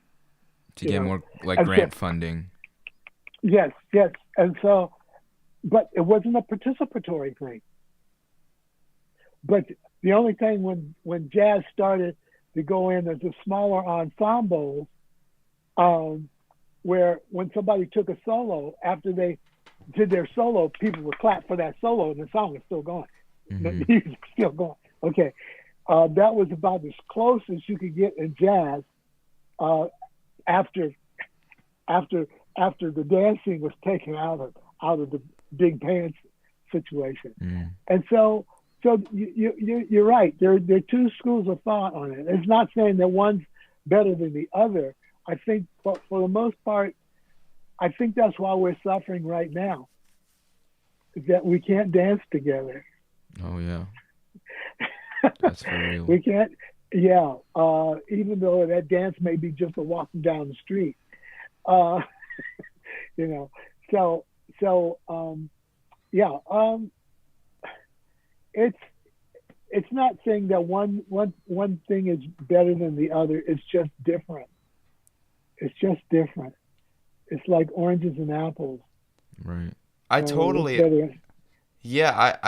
understand what you're saying though with how some cultures, if it's really embraced and it's considered the center, like you were saying, that teacher, that they didn't really have a specific word for music just because it was a part of life in general. Yes. Then, from my experience, getting the opportunity to meet different other students from my school that have grown up in different cultures, Venezuela, for instance, where there's a lot more emphasis on learning percussion instruments from a young age. There's such a large sense of rhythm that people develop because of those skills and starting so young, with music just being more prevalent in the culture compared to other nations. You know, so it is really interesting. And going back to what you were saying also before with with how music should be the center, and then science and math should be on the sides. Like what you do is what you have done to find your vision in what you want to put out artistically by taking science and math, your skills there. It's like it's like a Renaissance style, I feel, of putting things together, putting all these skills you have, and what are your thoughts of going to school? Well, everyone's different, but I see such a uniqueness in you having all these different skills, and a lot of people can just focus on one thing, for instance, and they don't have all these skills to combine them together. So you know what I mean? Like there's like, especially in education system nowadays, there's a large emphasis on conservatories where you'll only learn music schools, and there's also other schools such as liberal arts where you learn a wider variety of information. But yeah. Yeah, I hear what you're saying, and I think part of that is something that there's a history about Bach. I don't know if I got that book up here or not.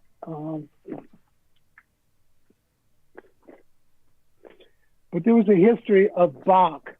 It was written by a writer for EMI Records many years ago, and I got to read it. It was a book about this thick. It had 3 CDs in it of Bach's music, and then they went through and spelled out his life. And there was this one section talking about his education. And he was one of the last musicians to receive this kind of upper school, upper level education. It was called a liberal arts school, and it had 2 divisions. The first division had to do with language. It was given a name of Trivium 3. And there were 3 parts to it: oratory, grammar, and logic. So how do you build a good stage presence or communicate? The second division was called mathematics. It was made up of arithmetic, geometry, astronomy, and music. Oh. That was called a quadrivium. There were 4 subjects. Music was a part of that structure. So you listen geometrically to Bach's music, you'll hear some structure of geometry. You'll hear some structure of the universe because he studied it. Right. And you'll hear the arithmetic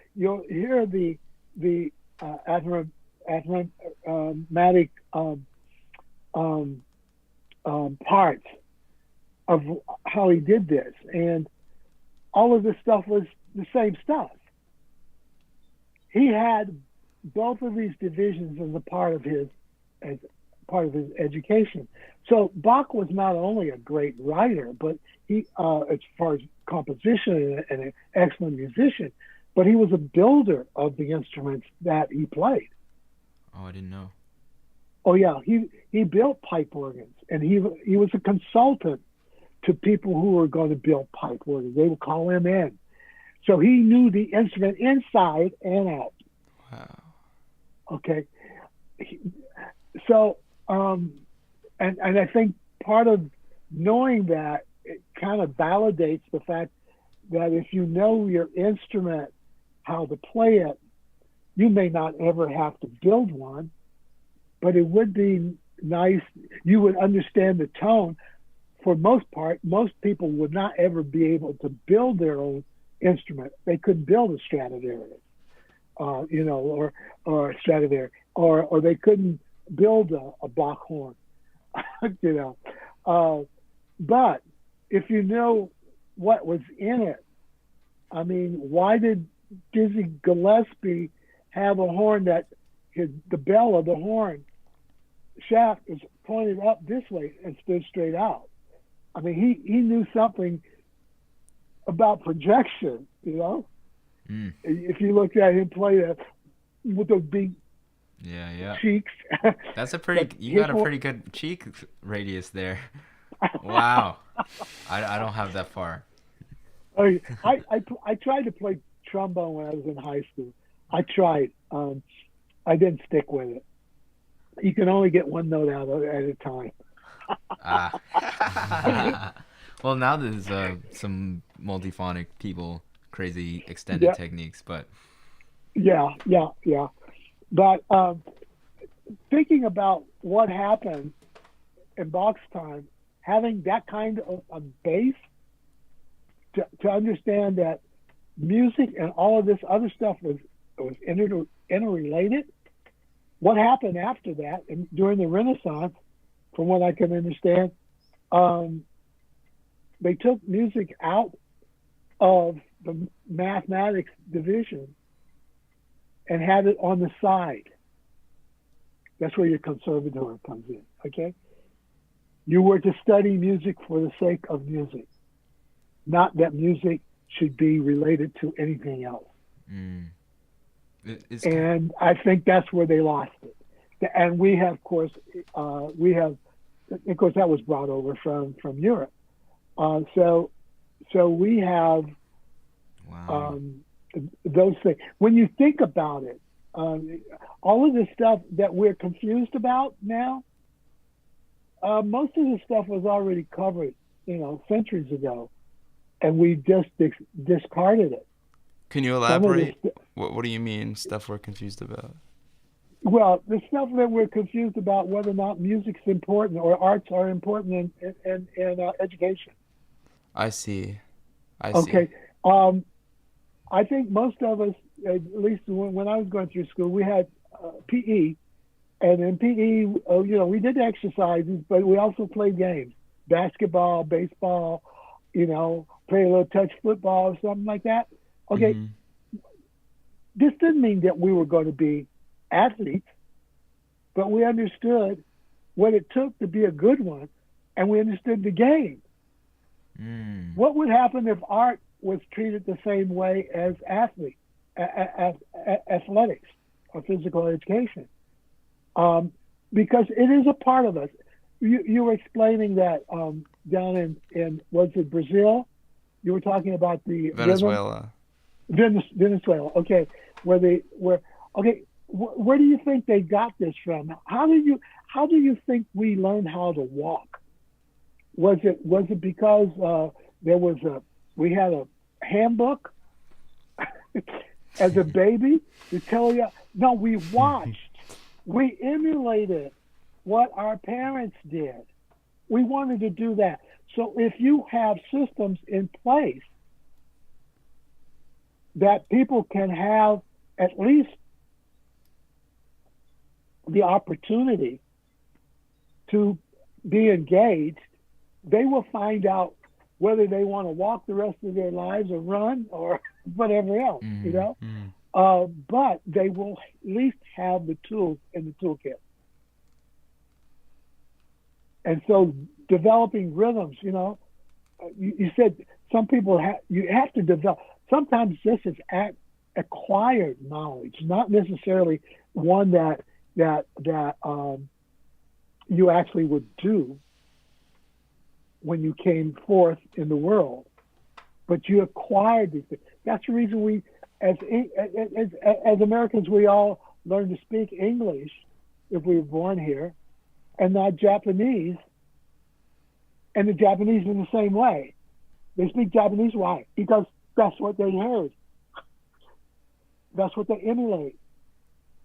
And so those things are taught very early. these are things we emulate. We come here as a blank piece of paper. We come here as a blank piece of paper. And there are people who are going to draw on that paper what they think that paper should end up looking like. Mm. And that's where that first 20 years are. Yeah. And the second 20 years, you're trying to follow every pattern they did there. And finally, the third 20 years, you're there trying to erase what was some of that stuff that was put on there. Preconceptions, okay? Yeah. Yes. Yeah. Wow. Yeah. Mm. It's interesting that we acquire language in that way, but even babies, everybody's surrounded by music, whether even in the supermarket, in the movies, in the TV shows we watch, like in their YouTube videos, whatever it is now, like everybody's exposed to the music, but I think it still does take a certain kind of person to go seek out a piano and then try to figure out what they heard or how to emulate the sounds. With talking, we kind of naturally do that. I think the same could be true for music as well, but I think what you're saying absolutely is valid, that the schools, they treat it as like almost as a distraction from your main studies, Okay. And yeah, that's unfortunate. When you were talking there, I was thinking of something that I've always looked at. A lot of people say they can't sing, or they don't sing as well as somebody else, maybe. Okay, right? They can't sing, and I said that's not true. I said when you came into this world, you sang 2 songs before you could say Mom and Papa. And I said, what do you mean? First song was of crying. The second song was of laughter. Yeah. And we live our lives between those 2 songs. Yeah. Well, if you think of the most masterful and most vulnerable artists, I mean, we're talking about Stevie, we're talking about Michael Jackson, and anybody, you hear joy, you hear crying, you hear laughter, like in their phrases, and all those emotions are what they're conveying, and that's how they make you feel. Like when you hear certain songs, and that's all music is. It's just like the very primal conveying of those things that we all knew how to do before we could talk. Right. Exactly. Well, we're now headed towards 2 hours, which I love. This conversation's been extremely enlightening, but I just wanted to make sure, because we started talking before we started the stream a little bit about this performances you did with George Wine at Carnegie Hall, in that organ bill with Jimmy Smith and Larry Young, and it was so awesome. I just wanted to make sure the viewers could hear a little bit about this, what happened before. So anybody who's listening, they probably heard of the Newport Jazz Festival that is traditionally held in Newport, Rhode Island, and it's probably the biggest jazz conglomeration community there is. And there was, I guess before, they used to do some performances at Carnegie Hall as like an ancillary to the festival that you got to participate in a really nice bill. Can you talk about this? Yeah, well, that was organized by this guy I remember telling you about, Jack Ripperger, who was one of the managers at Hammond. He was their marketing manager. And he arranged this. He thought it would be great because there were so many jazz artists that used the Hammond organ, B3. So he convinced George Wynn to bring these artists, and of course George knew them because they had played at the other, at the Newport, but singly. But he wanted to have a whole night of just plain organ and whatever the band was with it. And so that's how that happened. So that was 1974. I think it was like, I keep thinking it was around June or something like that. So we go there, and there were 6 artists, and we were instructed that we only had 20 minutes to play. Each artist had 20 minutes to play. And so Brother Jack McDuff was the first one up, and he had a group he called the Heating System. So, a guitarist and a drummer, and so Brother Jack is cooking, man. I mean, they're going on it, boom, boom, boom, boom. All of a sudden, the organ stopped. Oh no! The organ stopped. The drummer kept going, and guitarist kept going, but the organ stopped. They pulled the plug on the organ because he went over. Oh, over the 20 minutes. Yeah. So the next person that was up was Wild Bill Davis, and I've heard Wild Bill play, but I had never heard him play that fast. He ran through his suits because he didn't want to go over that 20 minutes. Oh, wow. Anyway, so I was the third one off, and I had a drummer. I didn't have a rhythm unit. I didn't use rhythm unit there at Carnegie. I had a drummer, Dennis Wood. You just did duo. Yeah, it was good. Which is a lot of people for you, I guess. Yeah, and because I played bass with my feet. Yeah. With both feet, and I'll never forget. I opened up with Toccata and Fugue, the opening lines of Toccata and Fugue in D minor by Bach. Yeah, and of course, I mean everybody's going, this is a jazz concert. Right. What's this all about? And then I cut into Sunny. Sunny was a big tune. And we had it going on.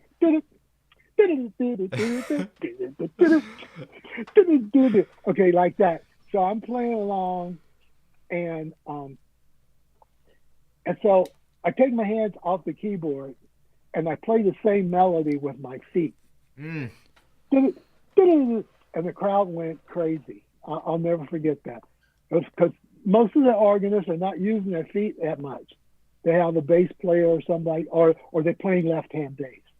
Yeah. That was the big thing, was left-hand bass for most part.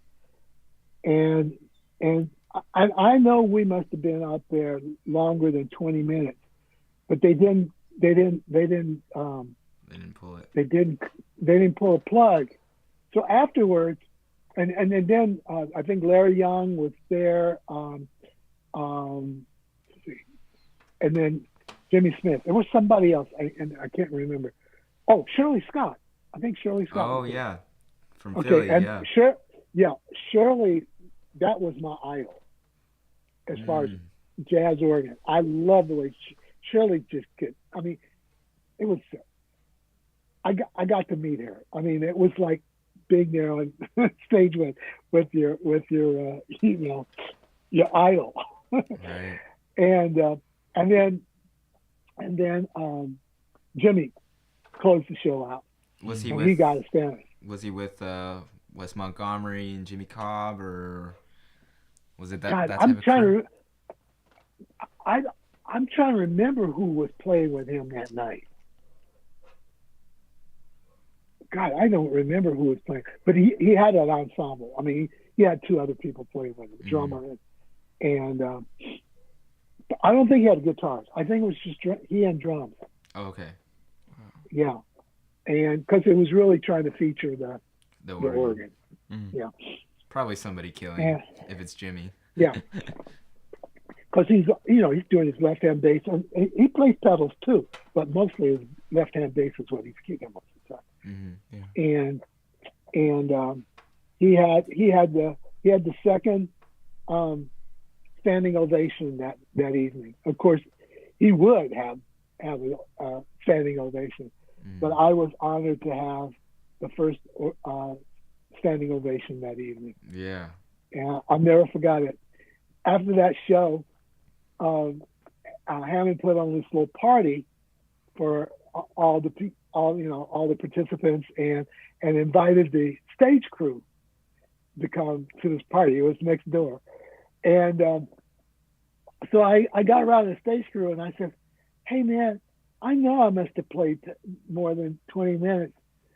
And he said, "I don't know, he says, what happened, he says, when you started that toccata and fugue, somebody forgot to turn the clock on. and he says, we were in, they sort of got into the music instead of doing the job. I'll never forget that, man. It was so funny. That's beautiful. I came back the next year, and I had just come in from Spain, I think it was, and it was raining. I had my synthesizers in the back of the cab, and Dang. oh my The God. hustle was real. Yeah, and it was running late, like trying to get into New York from the airport, and those stage hands, the same guys, still there, they worked that place. There must have been about 6 of them. They all ran out to the cab, To help took you. out all of my stuff, and then carried me over their heads into the backstage door.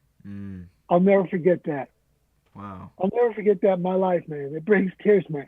I have still a love for New York and New York people, man, because New York people will tell you what's on their mind. You don't ever have to guess about a New Yorker.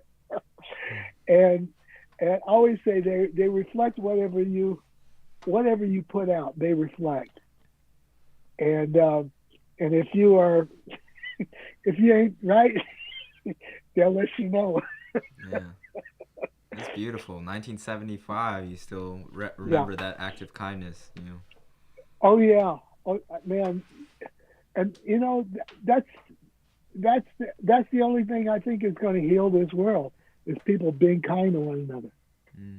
When you say love, you have so many connotations of the word of what love is, but being kind is an attribute that my grandmother, when you're a teenager, you go through these mood swings.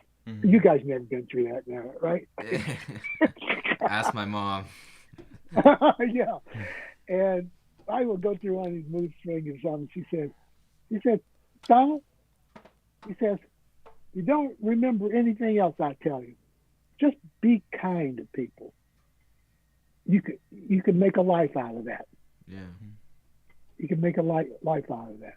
Yeah. And I definitely see that in you, and it's something I noticed from the documentary as well. Unfortunately, I hadn't had the pleasure of actually speaking with you until today. Speaking with your wife, who manages, and but just the amount of smiling and laughter, it's very endearing and enjoyable to be around. So thanks for being the positive spirit you are, and for spending the time with us. It's been really awesome. Austin, I'm honored. I'm so glad both you and Michael are making this work. You're doing some good work here. Appreciate it. You're getting some untold stories that people need to know, because most of those untold stories are stories just like regular people. They're not stardom based or anything like that. It's just people who have seen the background that has made the foreground look like it was a foreground. Yes. Yeah. So it's really, you're doing great work, and I'm so happy that your uncle Dick reached out to us and that we got together.